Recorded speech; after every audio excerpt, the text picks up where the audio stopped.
신학자, 철학자도 이런 얘기를 못했어요. 이런 성스러운 공동체를 우리는 정립을 하려고 합니다. 이게 이단이냐? 절대로 아니죠. 그리고 우리는 이상 인간을 모시려고 하고 있습니다. 그 이상 인간은 하늘 부모님의 완성 실체가 되신 분입니다. 그분을 우리는 모시고 살려고 하는데 그게 뭐가 잘못됐느냐. 그게. 그리고 세 번째는 바로 천주적인 이상세계. 단순히 지상세계 아니고 천주적인 이상세계가 바로 천일국입니다. 영계와 육계가 함께 평화와 통일을 이룬 그런 이상세계. 그 세계를 우리가 이루고 거기에 생활을 하려고 하는 이 세 가지는 종때가 된다고 봐요. 저는 억만세 삼창을 한 10년, 한 20년 전부터 억만세 삼창에 특별한 의미를 두고 있습니다. 이것은 종때가 된다고. 이것만 딱 갖추면은 진로 문제, 저는 학생들에게 상담할 때도 진로 문제 걱정하지 마라. 이 억만세 삼창에만 딱 정렬되면은, 얼라이먼트가 딱 되면은 문제가 다 풀리는 거예요.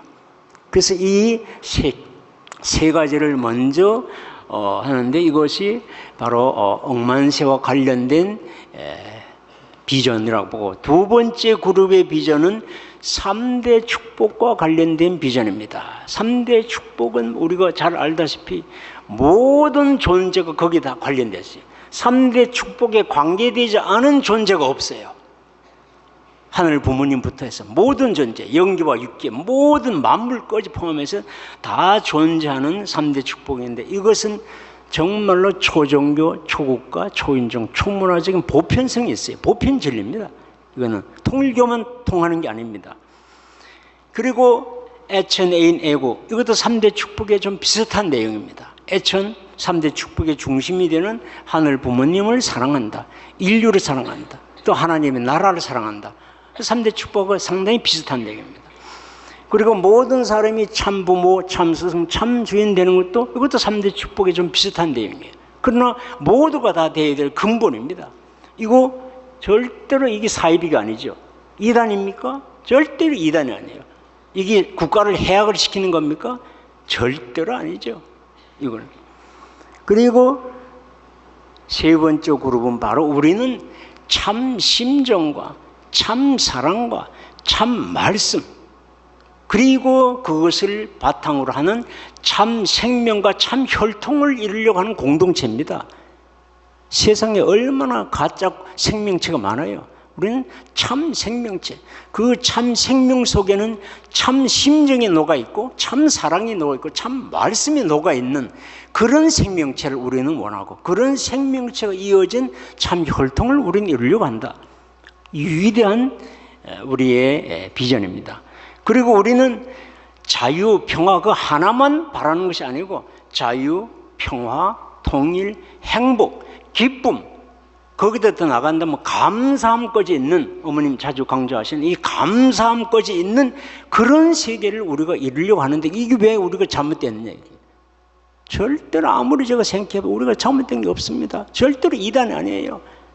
정말로 대단한 내용입니다, 이 내용. 그리고 우리는 절대 유일 불변 영원 보편성을 추구를 합니다. 일시적인 걸 추구하는 게 아니고. 이게 뭐가 잘못됐느냐, 그지? 저는 정말로 엄청난 내용을 우리가 부모님으로부터 배웠다고 봅니다. 그리고 이 세 번째 카테고리는 바로 현실 세계와 관련된 비전입니다. 현실 세계는 공생, 공영, 공유가 제대로 안 됐어요. 이거 우리 교회 안에서도 쉽지 않습니다. 굉장히 어려운 내용입니다, 사실. 그럼에도 불구하고 우리는 공생, 공명, 공유를 실천하려고 나름대로 애쓰는 우리 공동체입니다. 우리 비전이에요. 힘들지만은. 그리고 우리는 초종교, 초국가, 초인종, 초문화를 이루려고 합니다. 그리고 특별히 천법 세 가지, 아버님 많이 강조하셨던 그 세 가지, 우리 진 헌법의 21조에 나와 있습니다. 21조에 천국 국민의 이 의무의 5가지 중에서 앞에 세 가지가 아버님께서 많이 강조하셨던 천법 세 가지라고 얘기하셨던 내용입니다. 순교를 지키라, 절대성을 지키라. 두 번째는 다른 사람의 심정과 인권을 유린하지 말라. 세 번째는 공금을 유용하지 말라. 이거 천법 세 가지가 헌법에 딱 나와 있는 내용입니다.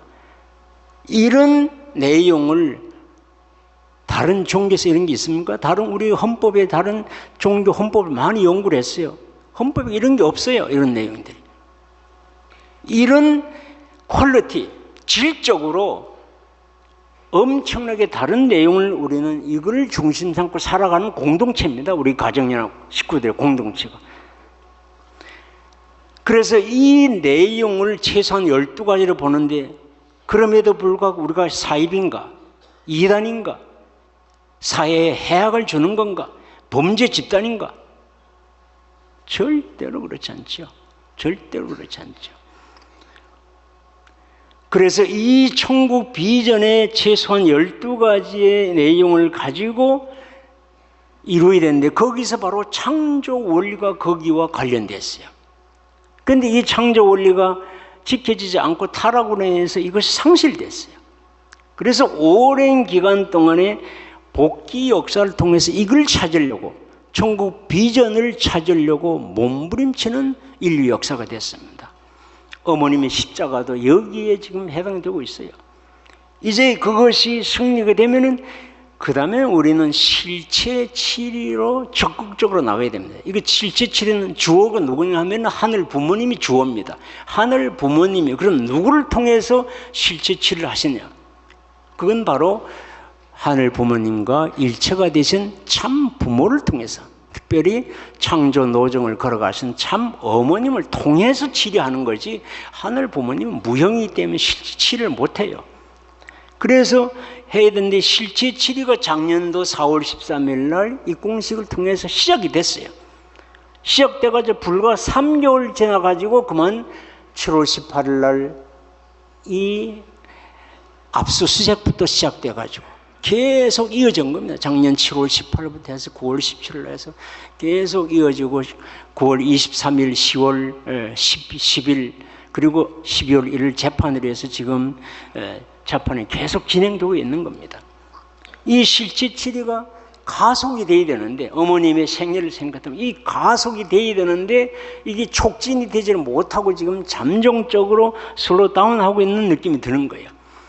그래서 이 실체 치료가 쌓이고 쌓이면은 어머님께서 영계를 가실 때쯤이 되면은 이 황금기 섭리가 마무리가 되는 완성이 되는 단계에 도달하게 됩니다.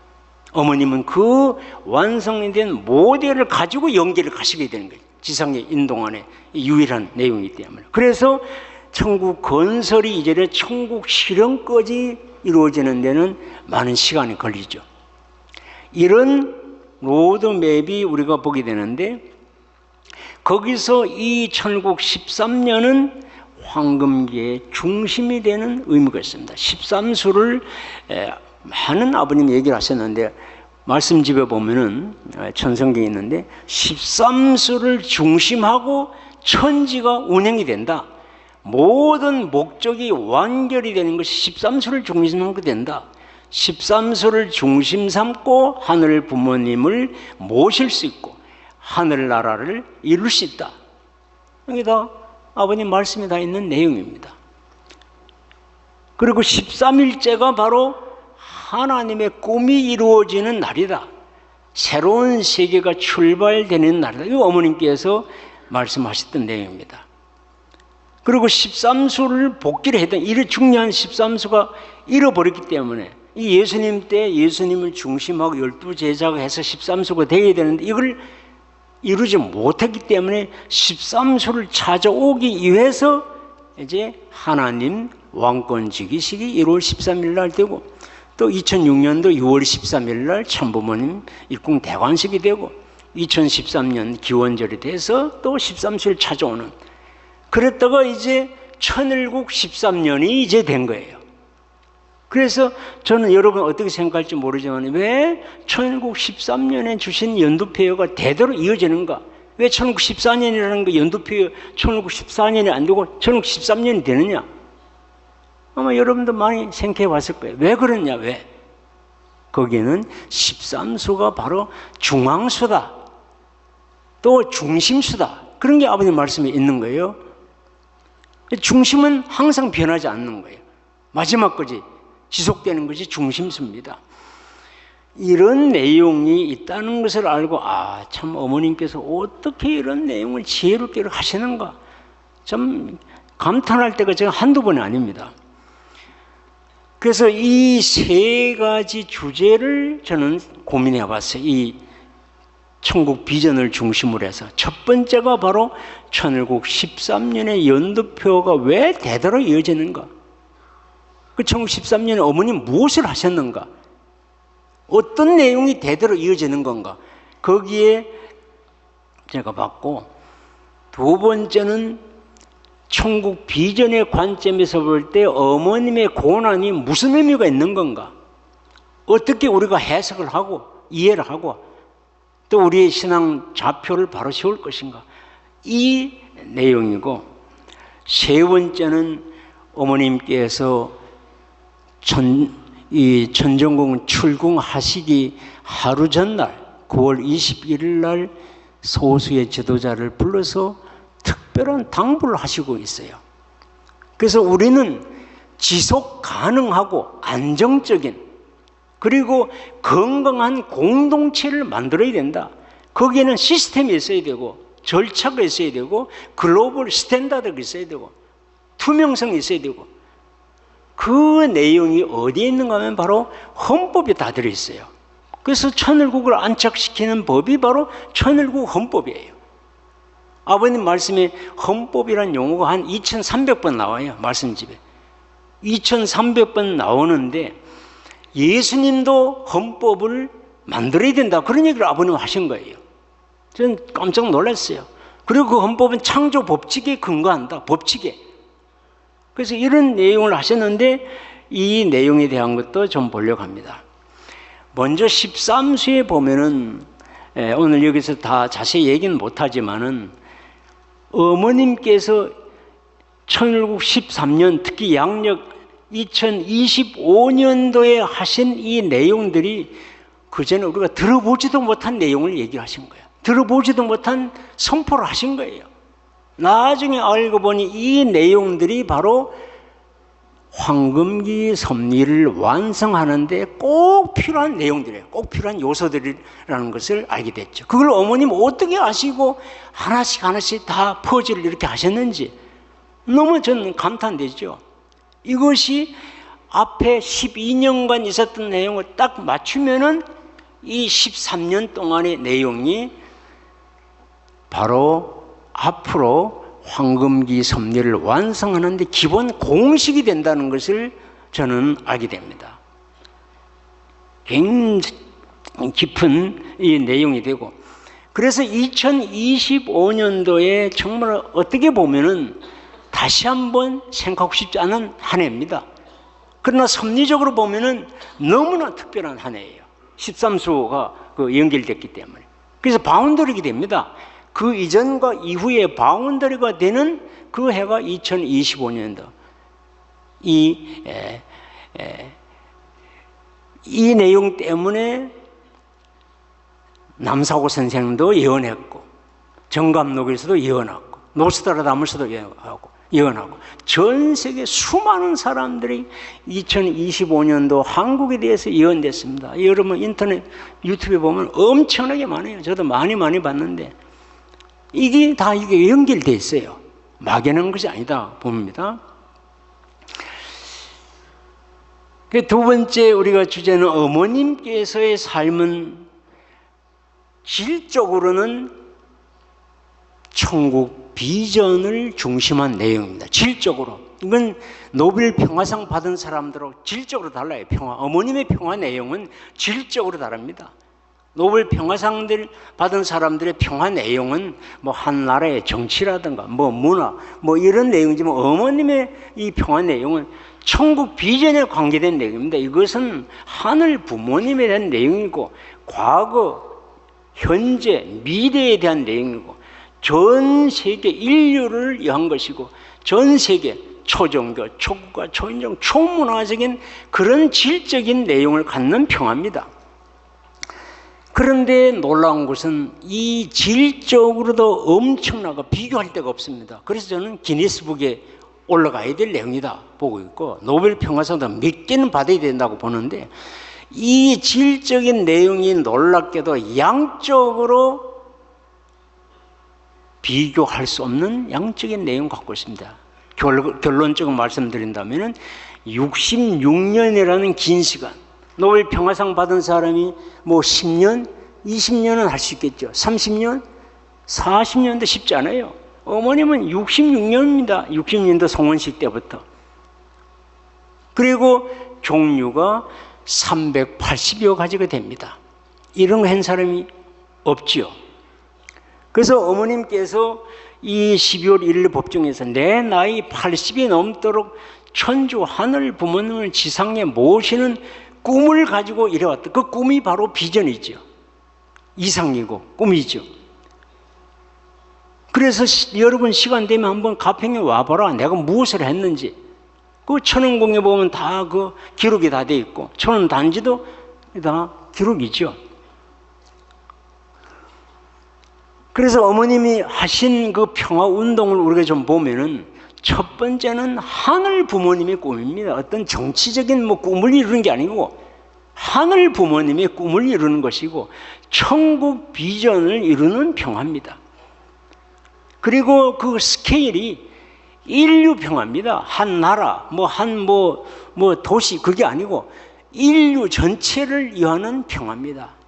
영계에 있는 인류, 지상에 있는 인류 전체를 망라하는 인류의 평화고, 세계 평화입니다. 전 세계. 전 세계를 망라하는 평화입니다. 그리고 천주 평화예요.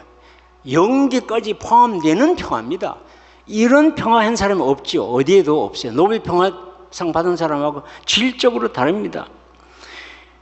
그리고 어머님의 이 평화 내용은 실질적으로 하늘 부모님께서 치리를 할 수 있도록 하는 평화, 그리고 황금기 섭리를 완성시키기 위한 평화입니다.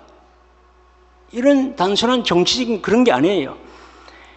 그리고 인류 역사를 통해서 유일무이한 그런 내용을 가지고 있어요. 또 횟수로 볼 때는 이 66년간 380까지는 거기 나중에 좀 보겠습니다.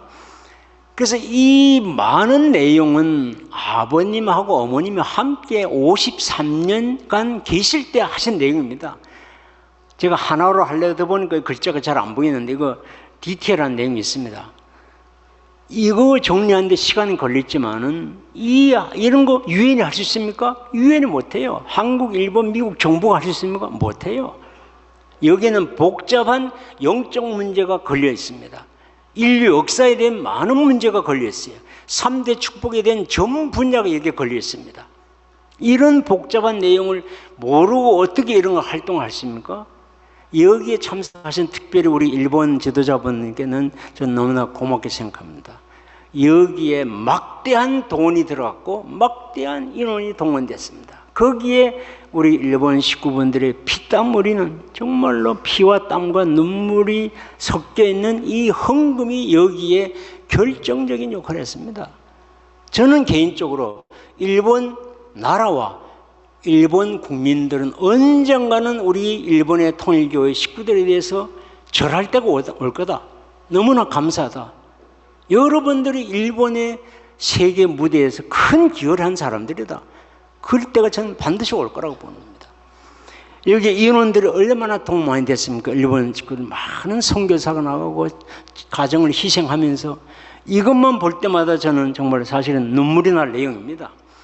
아버님과 함께 천국 비전을 이루게 한 내용인데 53년입니다. 60년부터 해가지고 아버님 성화하신 이 2012년까지 하면 53년간입니다.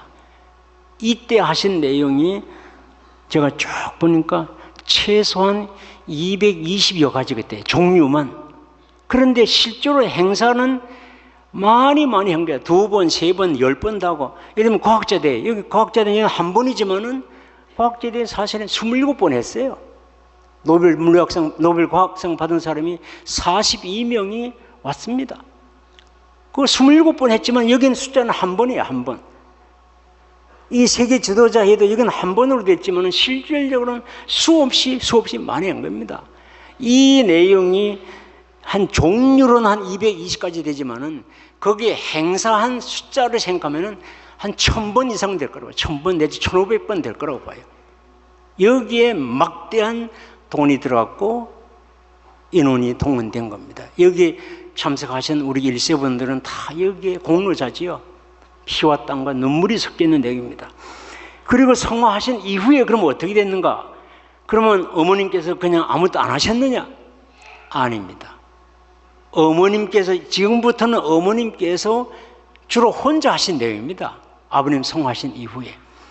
이 세계 평화와 인류 평화에 필요한 이 요건들을 저는 하늘 부모님, 참 부모님, 천일국, 그리고 3대 축복, 천주 대가족, 참사랑, 참말씀 이렇게 큰 틀로 구분해 봤는데 어머님께서 수없이 많은 기관을 설립하시고 선포를 하시고 프로그램을 운영하시고 그 내용들이 굉장히 맞는 거예요. 저는 무슨 새로운 가시면 항상 이 밀박스에 꽂아 넣는 거죠.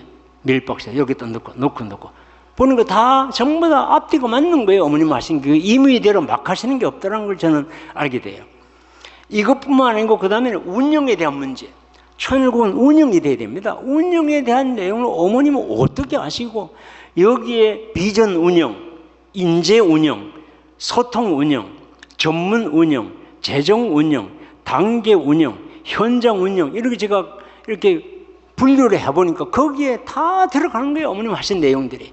이거 중복된 게 아닙니다. 다른 거예요, 전부 다. 이런 내용을 하신 거예요. 그 다음에는 또 모델을 세워야 되기 때문에 여기 천음동산에다가 본부라든가 역사, 수련, 교육, 사무실, 주거, 건강, 복지, 문화, 공동체, 휴양, 전원 이거 보니까 이 단지에 엄청난 내용을 다 해놓은 거예요, 어머님께서. 이거 전부 다 합치니까 한 160가지 되는 거예요. 160가지, 이거 언제 어머님 이거 하셨는가? 주무실 시간이 있었습니까? 저는 주무실 시간 없었다고 봐요. 우리가 다리 뻗고 잘 때 어머님 주무실 수 없다고 봐요. 이거 막대한 돈이 들어갑니다. 막대한 인원이 들어가요. 그 운영을 위해서 또 고민하셔야 돼요. 어떻게 잘 운영할 것인가. 이거 13년 동안에 하신 내용입니다. 그래서 어머님께서 주도적으로 이 13년간 아버님 성화하신 이후부터 13년간 중단 없이 하신 내용이 종류만 한 160가지 됩니다. 그 각각이 또 2번, 3번, 4번 이렇게 많은 것이 행사가 있은 거예요. 많은. 이런 내용을 어머님은 아버님과 함께 53년간 220여 가지를 했습니다. 행사 종류만. 횟수는 거기도 곱하기 5, 곱하기 10을 해야 될지도 몰라요. 그리고 아버님 성화하신 이후에 어머님께서 주도적으로 13년간 한 160가지를 하셨습니다. 그러면 어머님의 입장에서 볼 때는 60년도 성원 이후부터 66년간 380가지, 종류만 380가지입니다. 행사 횟수를 하면은 거기다 곱하기 5, 곱하기 6, 7, 8 해야 될지 몰라요. 행사는 엄청나게 반복했으니까. 이런 하신 분의 어머님인데 어떻게 어머님이 범죄자냐, 범죄자. 왜 판사들은 이런 걸 무시하느냐? 특검 검사들은 왜 이런 걸 무시하느냐? 또 경찰들, 변호사들, 언론의 기자들은 왜 이렇게 무시하느냐? 이게 무슨 만들어낸 소설 얘기가 아닙니다. 다 사진이 있고 비디오가 있고 책에 있고 또 거기에 생생한 증인들이 다 있습니다. 이런 살아있는 이런 길을 걸어가신 분이 우리가 어머님이신데 어떻게 범죄자 취급하느냐 이거지. 그러니까 어머님께서 지금 특검에서 말하는 나는 그런 사람이 아니야. 그 12월 1일 날 말씀 너무나 맞는 말씀이에요. 난 여러분이 생각하는 그 틀에 맞는 사람이 아니야. 그 틀을 넘어선 사람이야. 그 틀에 안 맞는 사람이야. 그 틀에도 나를 거기다 집어넣으려 하지 마라. 나는 여러분하고 나는 천명을 가지고 있는 사람이라는 거예요. 그래서 평생을 이렇게 살아온 사람이다. 그걸 어머님께서 증거를 하신 거예요. 그래서 이 내용들이 이제 뜻성사를 해야 됩니다. 우리가 원리에서 잘 알듯이 뜻성사를 하려면 95%의 하늘 부모님, 또 그리고 하나 되신 참 부모님 합쳐서 95%가 있어야 됩니다. 그리고 5% 책임이 있어야 돼요. 그 5%의 책임이 바로 관계자 또는 식구들의 책임 분담. 거기에는 크게 세 가지로 저는 봅니다. 첫 번째가 정성이에요. 두 번째는 정화. 자기를 정리정돈합니다. 회개를 하고 속죄를 하고 타락성을 줄이고 정화 작업이 돼요. 그리고 전문성이 있어야 됩니다. 세상하고 관계를 맺기 때문에. 이 세 가지가 갖춰서 하늘 섭리하고 합쳐져야 이 십자가 승리가 된다고 봐요. 그래서 오늘 저는 매번 전심은 철야하면서 이 네 가지를 항상 머리에 생각하는 거죠. 네 가지가 같이 합쳐져 가지고 이 된다. 그래서 우리의 지금 정성은 너무 중요합니다. 이런 정성을 드리는 어디 장소가 없어요. 천심원밖에 없는 거예요. 너무나 소중한 내용이 우리 천심원에서 이루어집니다. 이런 내용을 비춰볼 때 어머님의 이 십자가 고난, 섭리는 반드시 승리가 되어야 됩니다. 그 이유가 뭘까? 크게 네 가지로 저는 봅니다. 첫 번째는 천국 비전이 절대 유일 불변 영원하기 때문에 그렇습니다. 누가 손댈 수가 없어요. 손상을 시킬 수가 없어요. 두 번째는 그러한 천국 비전에 맞춰서 살아오신 분이 어머님의 생애라는 거죠. 그러니까 어머님의 생애도 반드시 절대 유일 불변 영원한 가치를 갖게 돼 있어요. 반드시 승리를 하게 돼 있습니다. 세 번째는 식구들의 이 간절함이 있어요. 절박함이 있습니다. 이런 정성이 있어요. 특히 천심은 여기서 되어지는 이거 절대로 무시를 못한 겁니다. 이 내용이 영계를 움직이고 세상을 움직이는 파워를 가지고 있는 겁니다. 그리고 네 번째는 어머님의 섭리는 최종 말세입니다. 유일무이한 황금기사입니다. 유일무이한 게 더 이상 없어요. 그럼 여기서 완성이 안 되면 어떻게 되겠느냐? 이거 실패로 끝나면 어떻게 될 건가? 하늘 섭리가 천국 시련은 불가능하다고 보는 거예요. 반드시 여기서는 승리로 대해서 그 다음 단계로 넘어가야 됩니다. 그렇기 때문에 저는 반드시 십자가 고난은 승리를 하신다. 저는 우리 참 가정분들께서 면회하시고 얘기하실 때 어머님께서 또 많은 이국 지도자를 만날 때 어머님께서 내 걱정하지 마라. 오히려 면회 온 사람들을 격려해 주시는 거예요. 나는 하늘 부모님하고 하나 돼 있고 천국 비전하고 하나 돼 있고 그렇게 나는 평생 살아온 사람이야. 누가 뭐라 하든 칭찬하든 욕하든 나는 변함이 없어. 내가 걱정하는 건 내가 아니고 여러분이야, 여러분. 그걸 저는 많이 느끼는 거예요.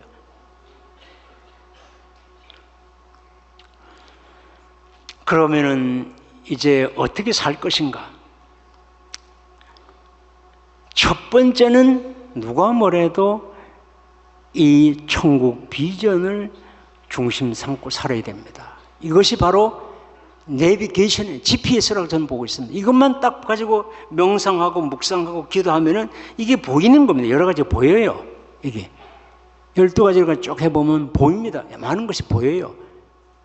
내비게이션이 되니까 또 위치가 어딘지, 내가 지금 어디에 있는지, 앞에는 뭐가 있고 옆에는 뭐가 있고 왼쪽에 뭐가 있고 뒤에는 뭐가 있고 이런 게 보인다는 거예요. 이게 천국 비전에 사무쳐 있으면 저는 매일같이 이걸 은밀하고 껌 씹듯이 계속 음미하고 연습 문제를 계속 풀지요. 이런 상황에다 적용하고 저런 상황에다 적용하고 계속 적용합니다. 또 이것은 바로 콤파스예요. 나침판입니다. 정확한 방향을 제시해 줍니다. 그 이거는 저울입니다. 저울, 스케일이 저울이에요. 저울이기 때문에 이것이 함량이 부족한지 어떤지 그걸 잴 수 있는 기준이 되는 겁니다. 기준이. 그러니까 인격에 대한 기준 이거 보면 딱 나타나는 거예요. 이것이 사무처에 있으면은 뭐 정치적인 줄 서고 뭐 이런 거 다 초월할 수 있어요. 마음이 여유가 있고, 마음의 평화를 찾을 수 있고, 마음의 자유함이 있고, 마음의 기쁨을 찾을 수 있고, 다른 사람의 장점을 볼 수 있고, 다른 사람을 존중할 수 있고, 또 상호 협력이 될 수 있는 그 마음 문이 열리는 거예요. 이 천국 비전을만 가지면은. 두 번째는 신령과 진리입니다. 우리 천일국은 영계와 육계가 하나 된 세계예요. 그 영계를 대표하는데 영계가 복잡해요. 혼란되고. 거기에 중심이 되는 것이 바로 신령입니다. 하나님의 영이에요. 잡영들이 아니고 한영, 악영, 또는 일반영, 잡영들, 또는 영적 존재가 되는 영적 이 천사들, 타락한 천사들, 그거 기준을 잡아주는 것은 하나님의 영입니다. 신령입니다. 하나님의 영이에요. 하나님의 영성이 거기에 딱 잡고 있어요. 그래야 되고, 그리고 진리가 딱 됐을 때 정리정돈이 됩니다. 이 신령과 진리를 가장 잘 실천할 수 있는 곳이 저는 천심원이고 우리 수련이라고 봐요. 최고 레벨이고 최적 레벨이라고 해요. 최적화의 최적 레벨이고 최고 레벨입니다. 여기서는 우리가 거의 매일같이 4만 명에서 6만 명 왔다 갔다 하지만은 세계 식구들이 여기에 들어옵니다. 또 장소도 어떤 데는 적으면은 10,000명, 15,000명, 2만 명, 3만 명, 3만 곳에서 여기 접속을 하고 있어요. 대역사 할 때는 10만 명이 넘는 사람이 여기 접속합니다. 그리고 여기는 한 40가지 이상에 되는 다양한 프로그램이 있어요. 여기 제가 한 8가지로 봤는데 그걸 좀 자세하게 보면은 전부 다 합치면 한 40가지 되더라고 보는 거예요. 이런 것이 된 데가 제가 가톨릭 이런 게 있느냐? 제가 알고 있는 데는 없어요. 인공지능이 한번 물어봤어요. 이런 내용을 갖춘 데가 어디 있느냐? 그랬더니까 여기밖에 없다는 거예요. 독보적이라고 그러더라고요. 인공지능이 그런 얘기를 하더라고요. 제가 물어봤다니까요, 한번. 여기밖에 제가 봐도 상식적으로 봐도 여기밖에 없어요. 근데 인공지능이 그걸 정확히 그렇게 얘기를 하더라고 보니까. 이런 내용들을 한 데가 어디 있습니까? 가톨릭이 영성 많이 강조되지요. 불교도 하지만은 이런 내용은 없어요. 우리 교회 역사 속에서도 이건 처음이 이런 데가 없어요. 본 적이 없어요, 우리가. 또 여기서 많은 사람들이 신앙이 성숙이 되고 인격이 성숙이 되고 거기서 또 만물 주관에 대한 주관성, 전문성이 또 향상되고 있습니다. 많은 사람들이 회개를 하고 있고 질병이 낫고 치유가 되고 많은 변화가 됩니다. 여기서 되고 있어요. 이런 것을 우리가 본 적이 없지, 옛날에. 이런 엄청난 곳인데 왜 이걸 긍정적으로 못 보고 부정적으로 보는 사람이 있을까? 너무 안타까운 입장이죠. 그 다음에 세 번째 내용은 참사랑입니다. 참사랑은 정말로 메스트키예요. 모든 걸 다 녹일 수 있는 용광로와 같은 것이 참사랑입니다. 그래서 제가 옛날에 선문대 있을 때 왜 아버님께서는 말씀 속에 한 70, 80%는 참사랑의 얘기를 하실까? 굉장히 제가 그때 고민했고 그러다가 알게 됐죠. 참사랑이 본질이구나. 하나님의 본질이구나. 그래서 참사랑이 결국은 모든 것의 마스터키다. 그걸 알게 됐어요. 그 참사랑을 구체적으로 표현하는 것이 아버님께서 닉슨 와터게이트 사건 때의 3가지 명언입니다. 용서하라, 사랑하라, 하나되라. 이건 명언 중에 명언입니다. 이거.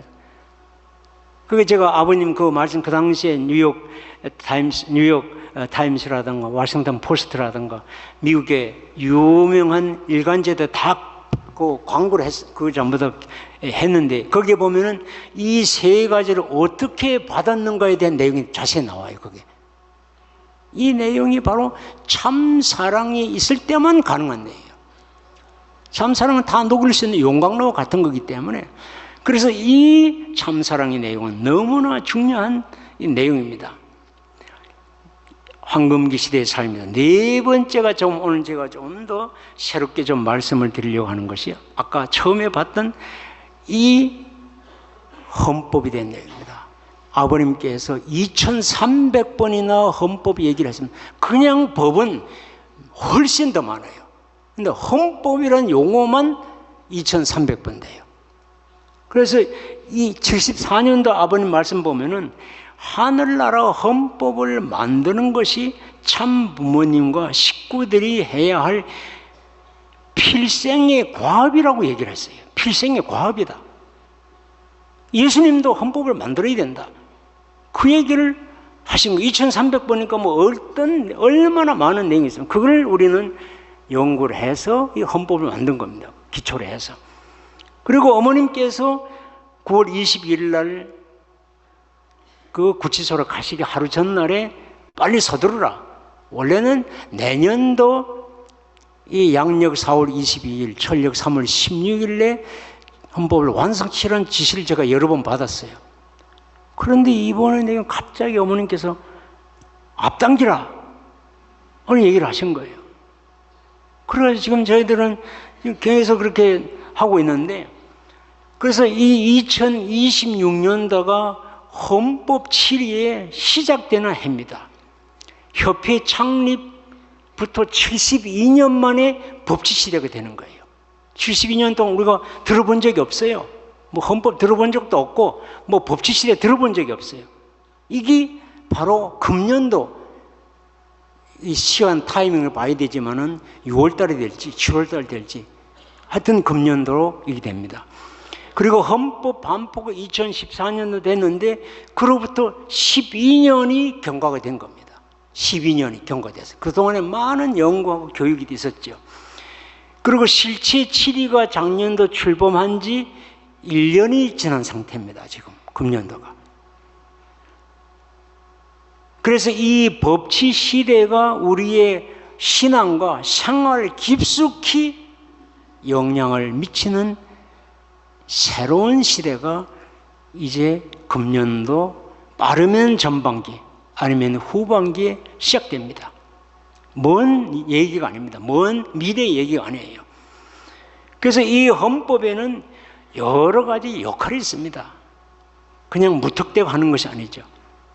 먼저는 하늘 부모님 성회의 비전을 어떻게 정립할 것인가, 또 실체 7위를 통해서 황금기 완성을 어떻게 이끌 것인가, 참부모님의 이상가치를 어떻게 정립할 것인가, 천일국 안착을 위한 체계를 어떻게 정립할 것인가, 지속 가능하고 안정적인 건강한 성스러운 공동체를 어떻게 할 것인가, 천일국 국민의 권리와 의무를 어떻게 명확히 할 것인가, 대사회에 어떻게 확산할 것인가, 이런 내용들이 있습니다. 법치 시대에 많은 93개 조문이 있지만은 그 중에서 오늘 시간이 없기 때문에 심플하게 간단한 거 20조하고 21조만 제가 예로 드리겠습니다. 20조는 천일국 국민 모두가 지켜야 될 권리가 있습니다. 8가지 권리가 있는데 그 중에 6가지만 제가 언급했는데, 헌법에는 모든 사람이 평등하다고 되어 있습니다. 평등하다. 그리고 모든 사람은 선거권과 비선거권을 가진다 되어 있습니다. 또 모든 사람은 청원권이 있어가지고 어떤 어려움이 있으면은 가슴에 그냥 안고 있는 것이 아니고 청원을 한다는 거예요. 그걸. 그리고 그 청원에 대해서는 재판을 받을 권리가 있습니다. 재판을, 그걸 청법원에서 하게 되는데, 그리고 교육을 받을 권리도 있고 또 공직자가 될 수 있는 권한도 있습니다. 그런가 하면은 의무가 있습니다. 앞에서 봤던 의무 3가지가 21조에 나와 있습니다. 첫 번째는 모든 사람은 순결한 혈통을 지켜야 된다. 두 번째, 모든 사람은 다른 사람의 심정과 인권을 유린하면 안 된다. 세 번째는 모든 사람은 공금을 유용하면 안 된다. 이것이 21조의 1항, 2항, 3항입니다. 그리고 하나만 더 한다면은 천일국 공직자가 너무나 핫 이슈이기 때문에 천일국 공직자에 대한 것이 헌법 제22조에 나와 있습니다. 천일국 공직자는 천일국을 안착하고 완성하는 일을 해야 된다. 두 번째, 천일국 공직자는 세 가지 요건을 갖춰야 됩니다. 첫 번째는 신앙, 반듯한 신앙을 갖추고, 두 번째는 인격을 갖춰야 되고, 세 번째는 전문성을 갖춰야 된다. 그리고 세 번째는 공직자는 공직자로서의 품위를 지켜야 된다. 네 번째는 공직자는 직무 수행의 능력을 갖춰야 된다. 수행 능력이 없는 사람은 물러나야 된다. 했습니다. 그리고 공직자는 철저하게 천국 국민을 위해야 된다. 여섯 번째는 공직자는 자기 한 직무에 대해서 책임을 져야 된다. 이런 내용들이 공직자입니다. 이 공직자는 크게 세 가지 있습니다. 목회 공직자, 섭리기관 공직자, 그 다음에 재단 공직자, 다 공직자입니다. 여기 보이신 분들 거의 대부분 다 공직자입니다. 이 공직자가 확실히 증거가 안 돼 있었기 때문에 막 함부로 해도 누가 얘기할 사람이 없었고 뭔가 기준이 없은 거예요. 이런 특히 여기 공직 중에서 고위 공직자는 잘못되면 탄핵 소추를 받게 됐어요. 탄핵 소추를 하게 됐어요. 헌법에. 또 기관이 잘못되면은 의회 청문회 하듯이 조사를 받게 됐습니다. 그리고 축복 가정의 의무가 나오는데 첫 번째는 참부모님의 전통을 상속을 받아야 된다. 두 번째는 참부모님을 모셔야 된다. 세 번째는 모범적인 품격을 갖춰야 된다. 네 번째는 참부모님 말씀에 절대신앙, 절대사랑, 절대복종을 해야 된다. 다섯 번째는 참부모님 가정을 존중하고 보호해야 된다. 이 내용이 제27조에 나와 있는 축복가정의 의무입니다. 24조, 25조에는 참부모님 가정에 대한 내용이 나와요. 그리고 27, 28조에 가면은 첨부 가정에 대한 내용이 또 나옵니다. 이런 내용들이 다 황금기 시대에 어떻게 살 것인가, 신앙생활의 표대가 다 있는 겁니다. 이런 내용들이 이제 돼야 됩니다. 시간이 많이 갔는데요. 그래서 이 결론은 바로 우리는 천국 비전을 중심 삼고 잃어버렸던 창조 원리를 다시 찾는 이 복귀 섭리 역사를 통해서 거기에 어떻게 보면은 내적으로는 마지막 이 결론에 해당되는 것이 어머님의 십자가 노정입니다. 그래서 그것이 1913년 2025년도에 그 사건이 이제 시작이 됐고, 1913년이 금년도 양력으로 2월 16일 것이 계속 1913년입니다. 되고, 그 다음에 1914년으로 이제 넘어가겠죠. 그래서 빨리 어머님은 나오셔가지고 실체 치료가 가속화돼야 됩니다. 촉진화돼야 돼요. 모든 역량을 총동원해서 가속해서 어머님께서 지상에 계시는 동안 유일무이한 이 섭리, 황금기 섭리를 완성을 시키고 모델을 만들어서 그 모델을 세워놓고 어머님이 연계 가셔야 됩니다. 그래야지 그 내용 모델이 천의 축성자를 통해서 3대, 4대, 5대, 6대, 7대, 8대로 이어져서 마지막 결론이 되는 천국 실현까지 계속 이어져야 됩니다. 이런 로드맵을 우리가 가지고 있어요. 그래서 우선 1차적으로 어머님께서 빨리 황공하시고 건강한 모습으로 해서 이 노정이 빨리 가속화될 수 있고, 어머님은 진실이 밝혀져서 어머님의 유산 가치가 만천에 드러나야 됩니다. 어머님의 생애가 천국 비전을 위한 생애, 그리고 유산과 가치가 드러나야 돼요. 언론을 통해서 드러나야 되고, 우리를 반대하는 사람들에도 드러나야 되죠.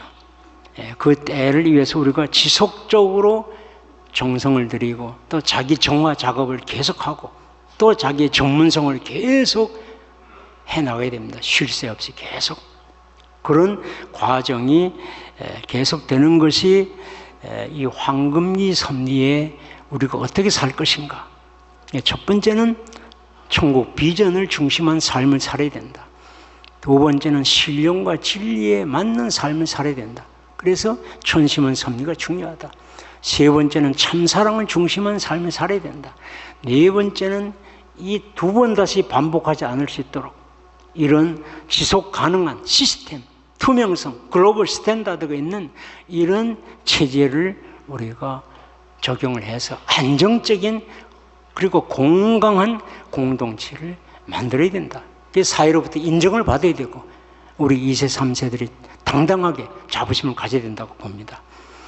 일단 이렇게 해서 오늘 좀 부족하지만은 이렇게 해서 이 황금기 시대에 우리가 어떻게 살 것인가에 대한 내용을 좀 공유를 해봤습니다. 조금이나마 좀 도움이 되기를 간절히 바라면서 이걸로 마치겠습니다. 감사합니다.